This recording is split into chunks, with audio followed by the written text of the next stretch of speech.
अस्सलाम वालेकुम। क्या आप जानते हैं कि रोज़े की रातों में क्या जायज़ है और क्या नहीं? सूरह अल बकरा की रुकू 29 में अल्लाह ताला ने हमारी ज़िंदगी को आसान बनाया है और हमें बताया है कि इबादत और दुनिया का बैलेंस कैसे रखा जाए। बिस्मिल्लाहिर्रहमानिर्रहीम। अल्लाह ने रोज़े की रातों में बीवी के साथ ताल्लुकात को हलाल कर दिया और फरमाया, खाओ और पियो यहाँ तक कि फजर की सफ़ेद धारी मीन्स वाइट थ्रेड रात की काली धारी से अलग नज़र आ जाए। इसी रुकू में एतिकाफ का जिक्र है कि जब तुम मस्जिदों में एतिकाफ में हो तो अपनी बीवियों से दूर रहो।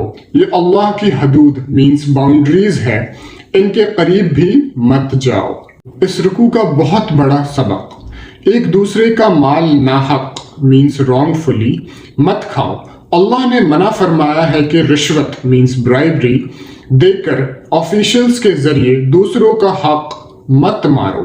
लेसन, आपकी इबादत तभी कबूल होगी जब आपका रिज्क और आपका लेन देन साफ होगा।